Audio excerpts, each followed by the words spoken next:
All right, today we're putting on our detective hats. We're going to dive into a real AI mystery, and it's all about cracking the case of one of deep learning's most important and, as it turns out, most misunderstood techniques. So what if I told you that one simple trick could completely unlock the power of deep learning? I mean, make training these huge neural networks way faster, more stable, more reliable? Well, back in 2015, a technique came along that did exactly that. But here's the crazy part. For years, it seems like we might have been completely wrong about why it works so well. So what is this magic trick? It's called batch normalization, or just batch norm for short. And at its core, it's actually pretty straightforward. It's a method for, tweaking the numbers, the inputs that are flowing into each layer of a neural network while it's training. And the whole point is just to keep the entire learning process from going off the rails. Okay, so how does it actually do that? Well, it's this simple four-step dance that it does over and over again for these little groups of data we call mini batches. First, it just grabs a batch. Easy enough. Second, it calculates the average and the standard deviation, basically how spread out the data is. Then it uses those two numbers to shift all the data so it's centered around 0. And finally, it rescales everything to a standard size.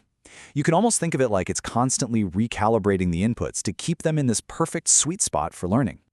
And yeah, of course, there's some math behind the magic. You're looking at it right here, but don't get hung up on the symbols, okay? This is really just the fancy, formal way of writing down those 4 simple steps we just talked about. Find the mean, find the variance, and then normalize.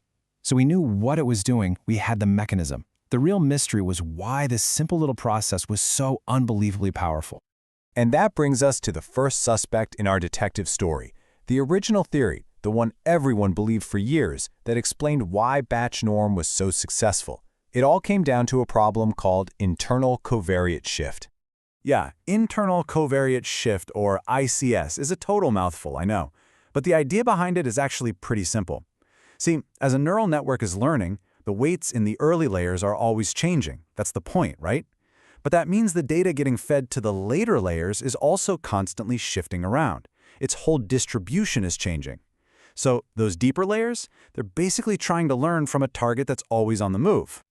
Here's an analogy. Imagine you're trying to hit a moving target. That's already pretty hard, right? Okay, now imagine you're also trying to do it while standing on a moving platform. That is exactly what it's like for a deep layer in a network without batch norm. It's just incredibly difficult to learn anything when the very ground you're standing on is constantly shifting. And this wasn't just a guess.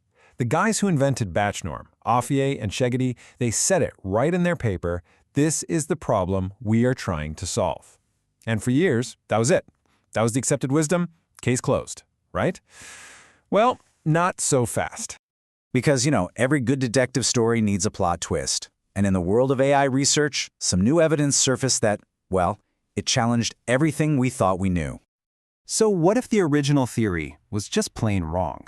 What if batch norm's amazing success had almost nothing to do with fixing internal covariate shift?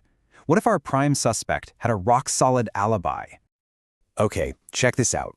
The theory was that batch norm works by reducing ICS. But then some newer research came along and just blew that idea right out of the water.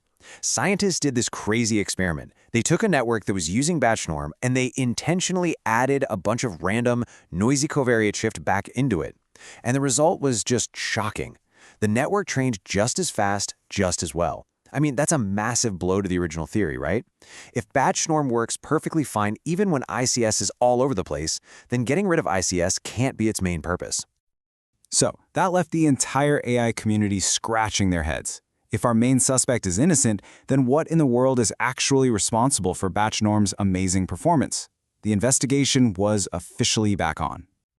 So, with the original theory pretty much debunked, researchers started digging for new clues. And this led them to some really fascinating new theories about what's really going on under the hood.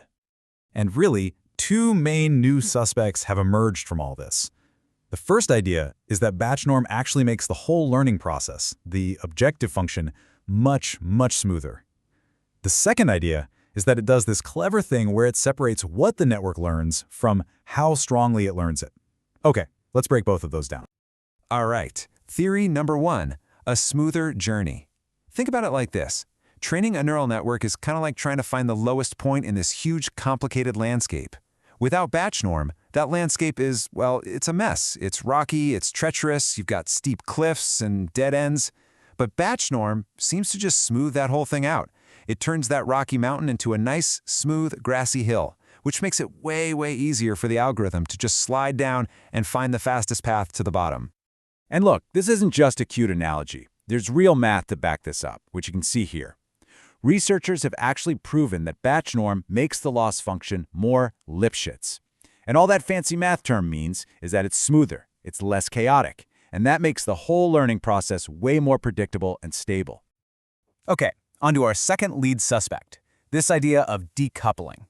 Now, when a network updates its weights, you can think of it as having two parts.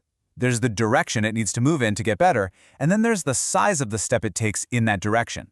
What batch norm seems to do is untangle those two things. It lets the network focus only on finding the right direction without having to worry about how big of a step to take at the same time. And you guessed it, this theory is also backed by some serious math. What you're seeing here shows how batch norm is basically a reparameterization, which is just a nerdy way of saying it's a different way of writing down the problem. And this new way of writing it naturally separates the weight update into its direction and its length. This lets the whole optimization process handle them much more efficiently. So where does that leave our detective story? Well, as this quote makes pretty clear, the case isn't exactly closed. The original theory about internal covariate shift, yeah, that's been pretty much debunked.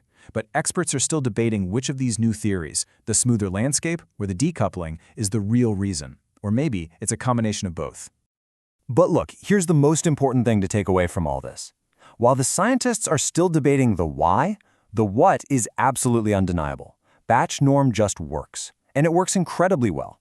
It lets us crank up the learning rates so we can train things faster. It even acts as a regularizer, which helps our models perform better on new data. Plus, it makes networks way less fussy about their initial settings. I mean, there's a reason it's become such a foundational tool in modern AI.